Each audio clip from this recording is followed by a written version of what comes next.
आदाब नाज़रीन, पैदल हज के सफ़र के लिए निकले सहाब का सफ़र रुक सकता है।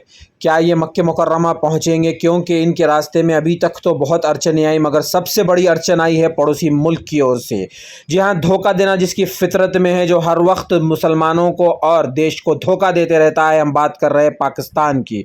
पाकिस्तान ने शहाब को वीज़ा देने से इनकार कर दिया। जो वीडियो चल रहे थे कि पाकिस्तान में शहाब का इंतज़ार हो रहा है, वहाँ आते ही उनका वालियाना इस्तकबाल किया जाएगा, मगर वहाँ की हुकूमत ने इन्हें वीज़ा देने से इनकार कर दिया। पहले तो उन्होंने कहा कि आओ हम तुम्हें वीज़ा देंगे। जब वो हिंदुस्तान के इतने स्टेट से होते हुए गुजरते हुए उनके बॉर्डर के करीब पहुँचे, तो अब उनका ये कहना है कि हम शहाब को वीज़ा नहीं देंगे। ये कौम ऐसी है जो हर वक्त लोगों को धोखा देती रहती है।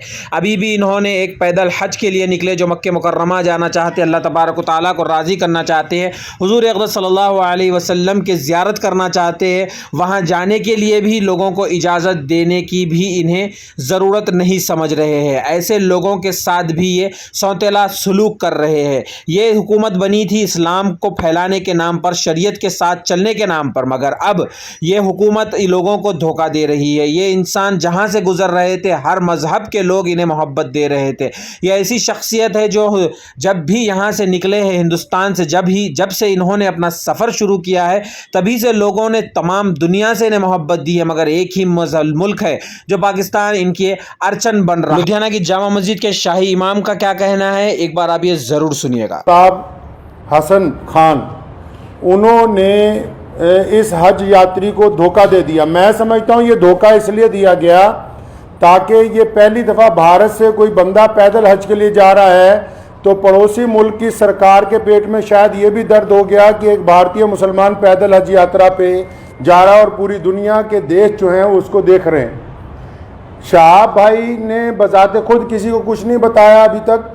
मैं अब तक, क्योंकि वो पंजाब, हम लोग पंजाब के रहने वाले हैं, भारतीय पंजाब के, और मैं उनसे अब तक 3-4 दफ़ा मिल चुका हूँ। मैंने पूरी बात जो उनसे मालूम की है, सारे डॉक्यूमेंट्स मैंने उनसे लिए हैं। तो ये बात बड़ी हैरत की खुल के सामने आई कि आप ये देखिए कि भारत सरकार ने और हमारी जितनी राज्य सरकारें हैं, जो हमारे सूबाई गवर्नमेंट्स हैं, जहाँ जहाँ से शहाब चतुर पैदल गुजरे हैं, हमारी सरकारों ने उनको प्रोटोकॉल भी दिया और सारे धर्मों के लोगों ने उनका जगह जगह स्वागत किया है। और पाकिस्तान जो ढिंडोरा पीटता है कि मैं इस्लाम का आलमबरदार हूँ, हम तो जी पूरी दुनिया में इस्लाम के मानने वालों के साथ चलने वाले हैं, उन्होंने शहाब चतुर को आज से 8 महीने पहले कहा कि आप यात्रा शुरू करें, आप जब वाघा के पास पहुंचेंगे तब वीज़ा देंगे। उन्होंने कहा अभी वीज़ा दे दो, तो इन्होंने कहा कि वीज़े की अवधि 3 महीने होती है। अगर आपको अभी वीज़ा दे देंगे तो 3 महीने तो आपने भारत में ही पैदल चलना है, तो जब आप वाघा के पास पहुंच जाओगे तो आपको वीज़ा दे देंगे। जो यूट्यूबर्स ये समझ रहे हैं और लोगों को ये गलत जानकारी दे रहे हैं कि सिक्योरिटी का मसला है, सिक्योरिटी के प्रबंध हो रहे हैं, कोई सिक्योरिटी का मसला नहीं है, कोई ऐसे प्रबंधों का मसला नहीं है, कोई उसके साथ कोई और आदमी वीज़ा लेने के लिए जाना नहीं चाहता। सीधा सीधा मसला ये है कि वो पाकिस्तान का जो एम्बेसडर है भारत के अंदर, उनकी नीयत में खोट आ गया। जब ये आदमी 3000 किलोमीटर का सफ़र तय करने के बाद यहाँ तक पहुँच गया है, तो उनको ये दिल के अंदर बात आ गई कि नहीं, इसको पाकिस्तान का वीज़ा जो है वो नहीं देना चाहिए। पाकिस्तान सरकार ने शहाब चतुर को अभी तक पाकिस्तान का वीज़ा ही नहीं दिया है जी। ये बड़ी हैरत की बात और शर्म की बात है वहाँ की सरकार के लिए, जो एक भारतीय पैदल हज यात्री को रोकना चाहती है, क्योंकि अलग अलग लोगों का अलग अलग तरीका। अब हमें ये पता कि भारत का एक पैदल यात्री जब जाएगा, वो पूरी दुनिया के अलग अलग मुल्कों से गुजरेगा, तो जाहिर सी बात है कि लोगों को पता होगा कि भारत सरकार की तरफ से भारत के लोगों की मोहब्बतों को लेकर मक्का और मदीना पहुंच रहा है। तो जहां पड़ोसी मुल्क की आवाम, रोज़ाना हम लोग सोशल मीडिया पे देखते हैं, पड़ोसी मुल्क की आवाम उनका इस्तकबाल करना चाहती है, उनका इंतज़ार करना चाहती है, वहीं पड़ोसी मुल्क के बददियानत हुक्मरान, जिन्होंने कभी भारत के मुसलमानों के लिए कुछ नहीं किया, मैं कहना चाहता हूं उनको बार बार, हमने तुमसे कभी कुछ नहीं मांगा 75 सालों में, कोई तुम्हें कोई डिमांड नहीं की, ना हम मुश्किल में हो आसानी में हो, हर सूरत के अंदर हम अपने वतन में खुश हैं, इत्मीनान से हैं। हमने तमाम चीज़ों का मुकाबला बजाते खुद किया। 75 साल में एक चीज़ मांगी, एक आदमी के लिए वीज़ा, एक पैदल मुसलमान के लिए वीज़ा जिसने चल के मक्का मुकरमा जाना है। तुम एक मुसलमान को पैदल गुजरने की जगह नहीं अपने मुल्क में से दे सकते। तुम किस काम की तुम हुकूमत चला रहे हो कि हम इस्लाम के नाम पे हुकूमत चला रहे हैं? अफसोस है जो इस्लाम का नाम लेके वहां की हुकूमत बार बार कहती है कि हम इस्लाम का नाम लेके हुकूमत चला रहे हैं, इनके दिलों के अंदर खोट भरा हुआ है। अगर भारत के खिलाफ कोई बात करनी हो, अभी पाकिस्तान का सारा मीडिया चिल्लाने लगेगा। आज 15 दिन हो गए शहाब चतुर को आहिस्ता आहिस्ता चलते हुए, 15 दिन हो गए एक जगह पर रुके हुए। पाकिस्तान का जो खरीदार मीडिया वो भी चुप है, बोलने के लिए तैयार नहीं कि हमारा जो हाई कमिश्नर है वो बदमाशी कर रहा है एक मुसलमान के साथ। मैं ये कहना चाहता हूं, उनकी सरकार को भी कहना चाहता हूं, पाकिस्तान की सरकार को भी और वहां के हाई कमिश्नर को भी, कि अगर आपके दिमाग में ये गलत फहमी है कि शहाब चतुर साहब को तुम वीज़ा नहीं दोगे तो भारत का ये पैदल यात्री मक्का नहीं पहुंच सकेगा, तो आप अपने दिमाग में से इस गलत फहमी को बिल्कुल निकाल दीजिए। कुरान पाक में अल्लाह ताला फरमाते हैं, वो तुइज़्ज़ु मन तशा व तुज़िल्लु मन तशा, इज़्ज़त तो ज़िल्लत तो अल्लाह ताला देने वाला है, तुम कौन होते हो देने वाले। इसलिए अगर तुम हमें वीज़ा नहीं दोगे, हमारे यात्री को वीज़ा नहीं दोगे पैदल यात्रा करने का, वहाँ से मक्का जाने का वीज़ा, तो ये सारे रास्ते जो इस्लाम की तरफ जाते हैं पाकिस्तान से होके नहीं जाते। मक्के की तरफ जो रास्ते गुजरते हैं मदीना मुनव्वरा में, तुम एक आशिक रसूल को इसलिए रोकना चाहते हो कि उसका जुर्म है कि वो भारत में पैदा हुआ है, यही गुनाह है उसका।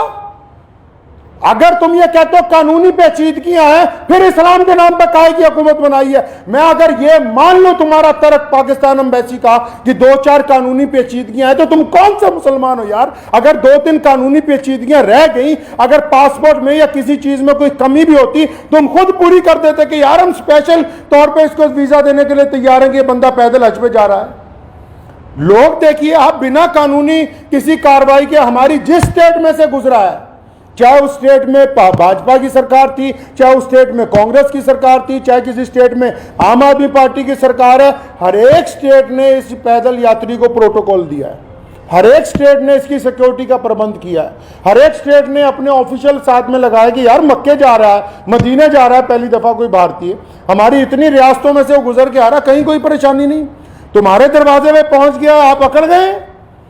क्या बात है, क्यों अकड़ गए जी आप? तो आप क्या समझते हैं कि ये पाकिस्तान से होके बगैर मक्का नहीं जाएगा? जाएंगे अल्लाह के घर पे। मोहम्मद रसूलुल्लाह सल्लल्लाहु अलैहि वसल्लम के रोजे पर जाने से कोई ताकत नहीं रोक सकती दुनिया की। अगर आप वीजा नहीं देंगे तो शहाब भाई इंशाअल्लाह चाइना के रास्ते तजाकिस्तान होते हुए मक्का शरीफ पहुंचेंगे। हम आपके आगे हाथ नहीं फैलाएंगे भीख मांगने के लिए। मैं भारत के प्रधानमंत्री माननीय श्री नरेंद्र भाई मोदी जी से भी गुजारिश करना चाहता हूं कि आप हमारे देश के प्रधानमंत्री हैं और आपने जहां सबकी बात की है, जहां आपके सारे राज्यों में से शहाब चतुर गुजर के पहुंचा है, मैं आपसे विनती करता हूं कि हमारे विदेश मंत्रालय को आदेश दें कि शहाब चतुर की जो यात्रा है इसको चाइना के रास्ते इसके प्रबंध करवाए जाएं। चाइना सरकार से बात की जाए, तजाकिस्तान सरकार से बात की जाए। अल्लाह ताला ने आपको बड़ी ताकत दी है, अल्लाह ताला ने आपको इस मुल्क की सरबराही अता की है, तो आपसे मेरी ये गुजारिश है, भारत के सभी लोगों से गुजारिश है और पड़ोसी मुल्क के जो अवाम है उनसे भी गुजारिश है कि ऐसे बददियानत हुक्मरानों के यार पीछे लगे हुए हो जो एक मुसलमान को वीज़ा नहीं देना चाहते पाकिस्तान जाने का। तो मैं अपने प्रधानमंत्री जी से अपील करना चाहता हूँ, गुजारिश करना चाहता हूँ कि अगर शहाब चतुर को पाकिस्तान एम्बेसी वीज़ा नहीं देती तो फिर आप चाइना के रास्ते विदेश मंत्रालय को कहें कि चाइना सरकार से बात करके लेह लद्दाख के रास्ते चाइना में से 5-10 दिन में गुजरना पड़ेगा। ये ज़रूर है कि ये सफ़र जहाँ 8,500 किलोमीटर में पूरा होना था वहाँ 9,000 किलोमीटर में पूरा होगा, 9,000 समथिंग के अंदर जाके पूरा होगा। लेकिन मुझे उम्मीद है, और मैंने शहाब चतुर से जब मुलाकात की, एक बात मैं आपको ये बता दूँ और पाकिस्तान एम्बेसी को भी बता दूं कि आप किसी के इरादों को नहीं बदल सकते हैं। उन्होंने मुझे बड़ी खूबसूरत बात की, उनको पता था कि पाकिस्तान सरकार बार बार, उन्होंने मुझे कहा कि ये मेरे साथ इन्होंने वादा किया केरला से चलते हुए, शहाब चतुर के साथ सारी ऑडियो रिकॉर्डिंग्स हैं, ये जितनी बातें मैं कर रहा हूँ हवाई बातें नहीं हैं, सारे डॉक्यूमेंट्स हैं, सारी ऑडियो रिकॉर्डिंग्स हैं उनके पास, शहाब भाई के पास एम्बेसी की, जिन जिन ऑफिशियल से बात हुई है। उन्होंने मुझे कहा कि मुझे कहा गया कि आप जब वाघा पहुंचने वाले होंगे आपको वीज़ा दे देंगे। कहता अब मैं यहाँ पहुंच गया हूँ, अब नखरे कर रहे हैं, ये कागज़ ले आओ, वो कागज़ ले आओ, इससे लिखवा लो, उससे लिखवा लो। तुम्हारा मुल्क है, तुमने गुजरने की इजाज़त देनी है, हम किससे लिखवा ले भाई?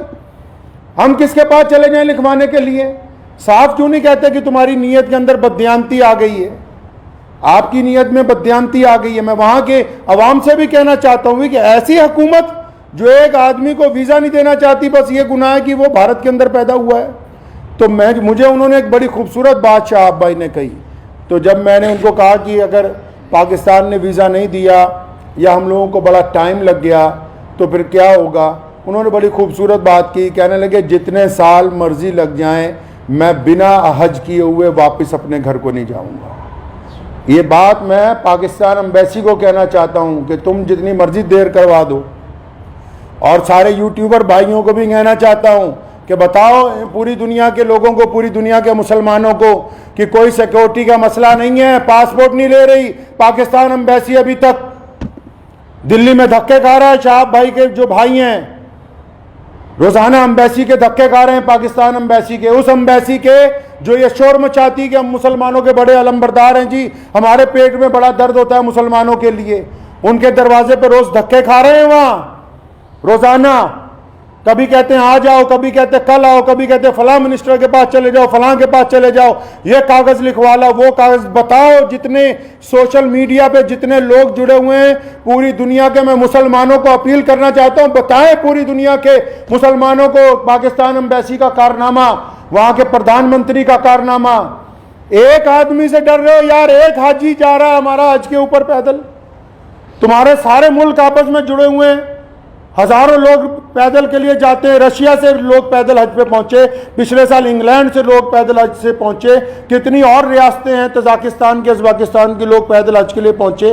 किसी पे कोई एतराज नहीं है। भारत का एक मुसलमान पैदल हज पे जा रहा है, तुम्हारे पेट के अंदर दर्द हो गया है।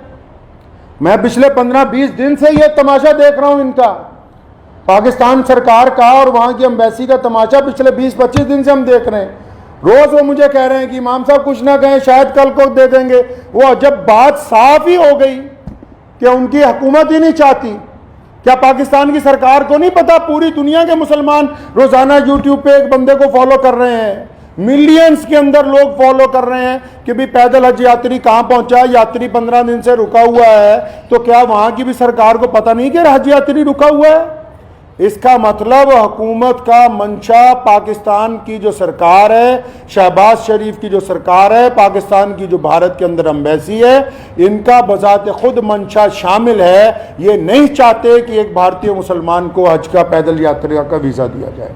चल कोई बात नहीं, मेरा मकसद आज की प्रेस कॉन्फ्रेंस का उन सभी दुनिया भर के मुसलमानों को ये बताना था कि शहाब भाई की जो देर हो रही है वो पड़ोसी मुल्क की बददियानती की वजह से, बेईमानी की वजह से हो रही है। और आप लोग दुआ करें कि इंशाल्लाह देर ज़रूर है, अंधेर नहीं होगी इंशाल्लाह। आज नहीं तो कल इंशाल्लाह शहाब भाई जो है मक्का मुकर्रमा और मदीना मुनव्वरा की पाक धरती के ऊपर पहुँचेंगे इंशाल्लाह। वाखिर दावाना अल्हम्दुलिल्लाह रब्बिल आलमीन।